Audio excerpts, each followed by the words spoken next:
What you're about to see and hear is aimed at new drivers who have recently gained the Passenger Carrying Vehicle PCV licence. It'll also be extremely useful to existing licence holders who wish to continue learning and employers who want to minimise risk to their new and existing employees. We are in particular going to look at a problem area for safe driving, and that's the time from when drivers pass their test through to the time when drivers have developed their skills to a high degree of competence. By the end of this video, we hope you'll understand how to minimise risk when driving passenger-carrying vehicles, particularly when having recently passed your PCV test or when you're moving up to driving even larger vehicles. With driving, there is no point at which you can say you know it all. Different situations will challenge a driver's ability every single day of his or her working career. Research has shown that the main issues affecting safe driving during the early part of a driver's career, and for drivers taking charge of unfamiliar vehicles, are speed and following distance, roundabouts and junctions, observation and hazard perception. Employers' greatest assets are the people who work for them. 90% of all accidents are down to human error. Good business practice, that is good driving, will minimise involvement in accidents. It will save on lives and injury. Ultimately, for employers, it could also mean lower insurance premiums, along with savings on vehicle downtime, maintenance and fuel costs. Worth doing? Well, what we're about to see are examples of what good driving practice is, and if you take on board the points we've illustrated, then you'll be a better driver and minimise risk to yourself, to other road users and your passengers. You, the driver, are the direct link between your employer and the customer. Looking after the safety of your passengers is your key objective. At this point, it's worth taking a look at some basic principles and characteristics associated with passenger-carrying vehicles. A vehicle driving in a straight line is balanced and relatively safe. A vehicle turning is unbalanced and potentially dangerous. A vehicle accelerating is balanced and relatively safe. A vehicle braking is unbalanced and potentially dangerous. 4 very important points, but now let's look at it another way. A vehicle travelling straight and under power is relatively secure, a safe combination of control factors. A vehicle travelling straight and braking is safe yet potentially dangerous. It's a necessary compromise and care must be taken. A vehicle turning and under power is a dangerous and safe combination and also a necessary compromise. And again, care must be taken. But a vehicle turning and braking, a combination of 2 potentially dangerous factors, becomes very dangerous practice and very unsafe and uncomfortable for your passengers. Professional drivers don't get caught out. They know the characteristics of their vehicle. They've already assessed what might happen and have planned for every eventuality. They change gear or brake in plenty of time and are prepared for the unexpected when it happens.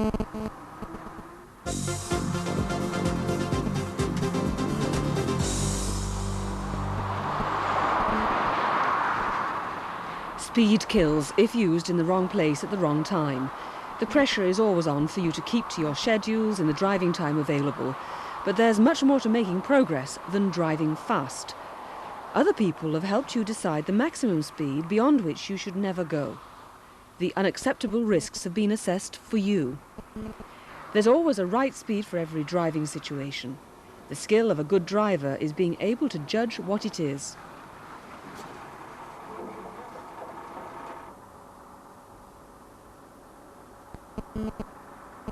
Travelling in a straight line is all well and good, and what you're doing now does matter, of course. But what you do next is just as important. This is a key point in safe driving. Planning and anticipation, they make for better driving. Here we see the driver anticipating the hazard, reducing speed, selecting the appropriate gear unless an automatic gearbox has done it for him, and then driving round the bend, keeping the vehicle in balance.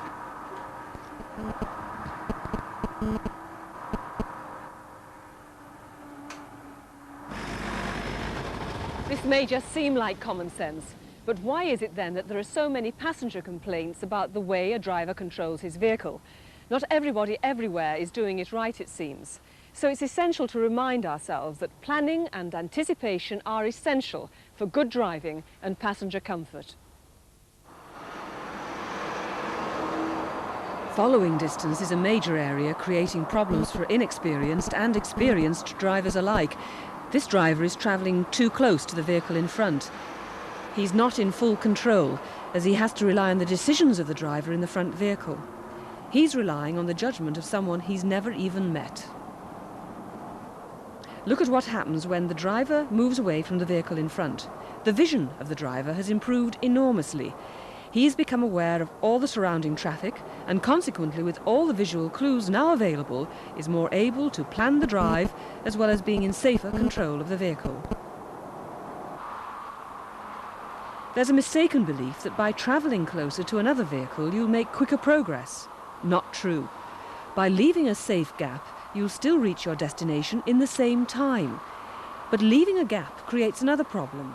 Drivers often get upset when other drivers move into the safe space that they've created.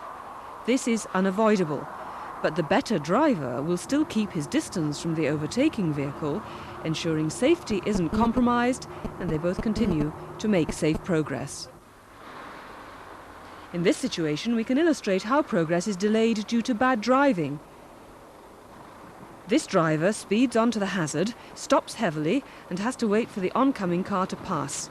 He then has to get his bus moving again and eventually overtakes. This driver plans the approach and he anticipates the possible delay. The vehicle slows to wait for the oncoming car to pass and then drives past without having to stop. Look at the time comparison. Through a combination of planning, anticipation, keeping a safe distance and controlling speed, the driver on the right has made safe progress more quickly than the driver on the left, who takes twice as long.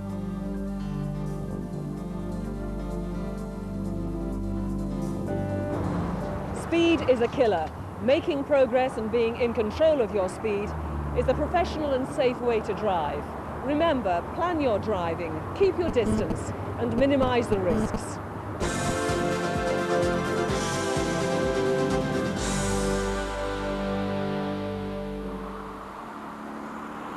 If speed is the cause, then roundabouts and junctions are the location where a lot of PCV accidents happen.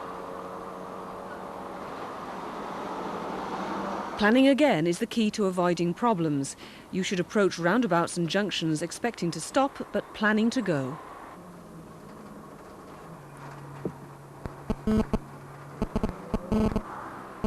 What we mean is approach the roundabout or junction so that you can stop safely if you need to.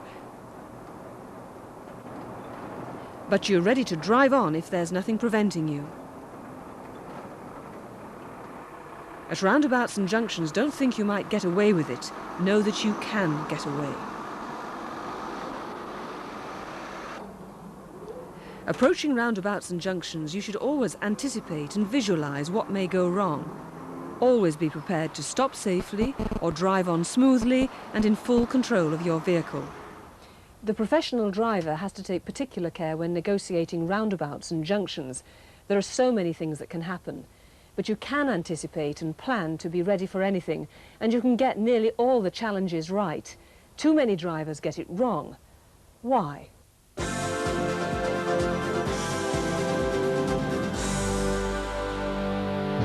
Demonstrația cascadorilor profesioniști din România a adunat în piața Palatului Parlamentului peste 1000 de persoane, trecători, dar și cei care au asistat.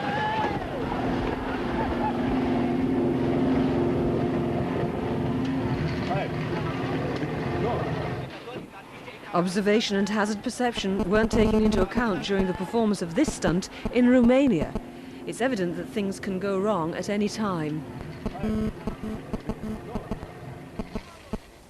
To be a safe driver, whether approaching a roundabout or a junction or simply driving in a straight line, you must be able to observe and recognize potential hazards. We've already talked about the visual clues, but seeing things is the easy bit, or should be.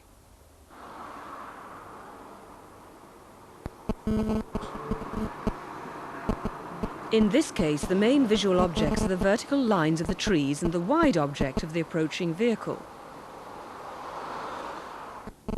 The motorcycle, being a thin, vertical object, is not so easily observed, and a potentially dangerous situation could develop. Just look at what happens here as the motorcycle approaches a junction. It moves into a blind spot. There is every possibility that the driver could miss seeing the motorcyclist. You have to be fully aware of all visual clues in potentially dangerous situations. "I just didn't see you" is a very poor excuse after an accident for a professional driver to have to admit to. Once you've seen what might affect you, you need to judge whether it's important to your planning. We've mentioned planning as an integral part of professional driving. Once you've observed, you need to judge how the situation might develop and follow safe driving procedures every time. Imagination is a key ingredient to your ability to avoid other people's accidents. Don't always accept the obvious. Over-concentration on what appears to be the primary hazard can lead to you not noticing something that proves to be the much greater risk. By using your imagination or visualizing everything that may happen in a particular situation, you're driving in a manner that will minimize risk of being involved in other people's accidents. These attributes become absolutely essential when you're driving a passenger-carrying vehicle, as you also have the added responsibilities of passenger loading and unloading. There are a number of particular areas that you need your full observation and hazard perception skills with regard to your passengers. Let's take a look at some typical situations.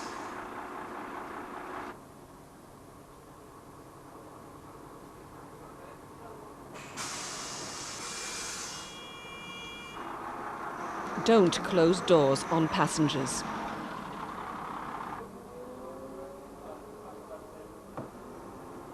Turn to Bedford, please. Very well. Thank you.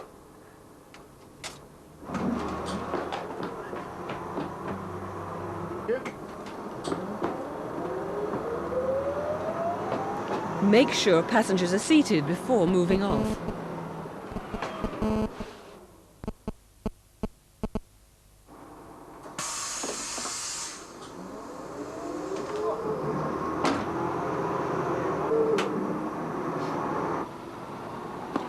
Are any passengers running for the bus?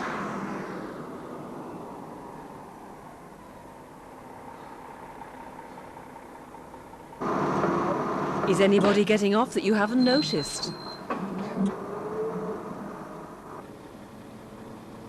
Let me off here, driver.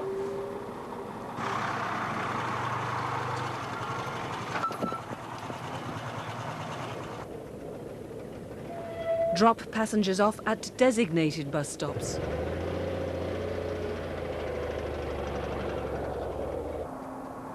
The PCV driver, as opposed to any other driver, has to use his or her observation and hazard perception skills in relation to what's going on inside the vehicle as well as outside.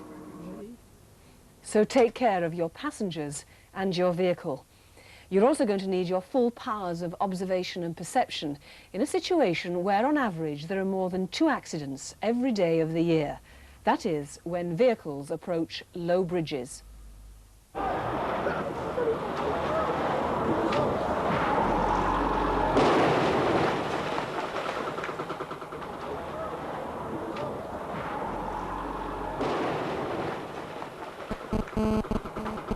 Collisions involving buses can kill or seriously injure passengers and also weaken the structure of the bridge. Major disasters could follow. To avoid serious incidents like this, you should always be aware of the height of your vehicle. That information should always be clearly marked inside your cab. If not, measure your vehicle. You should always note the height restriction warnings on traffic signs and be aware of the limits marked on the bridges.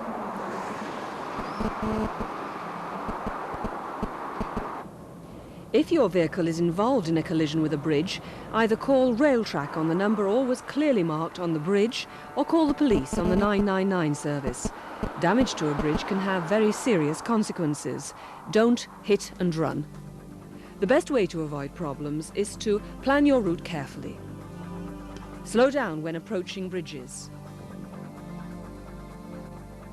Know the height of your vehicle. Keep to the centre of arched bridges. Wait for a safe gap to proceed if there's oncoming traffic.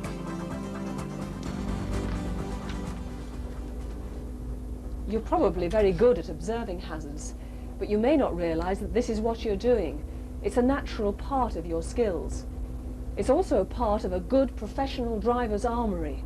Look, think, and don't accept the obvious.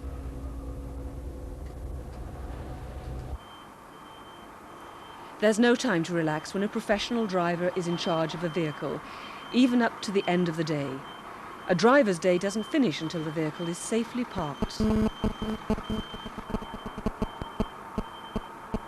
You need as much concentration at the end of a journey as at the beginning. Damage and incidents can happen in the most familiar of surroundings. It's the dangerous period of when you begin to lose concentration, even at low speed, that many incidents occur. A comfort zone can be a danger zone.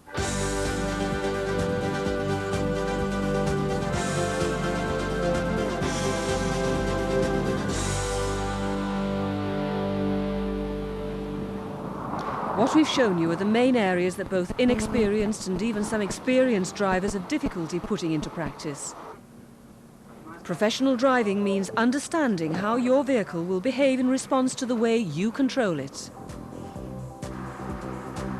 Being aware.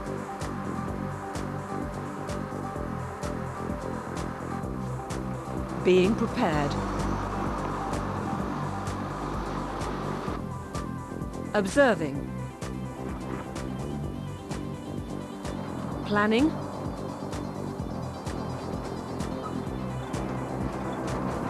And imagining the consequences of your actions will go towards making you a better, safer driver. Good, safe drivers never stop learning about their trade and never stop concentrating on their professional task from the moment they come on duty to parking safely at the end of the day. Keep a sensible speed and following distance. Plan ahead. Be alert. Use your imagination at roundabouts and junctions. Develop perception and observational skills, and you'll be at the forefront of keeping safety on our roads.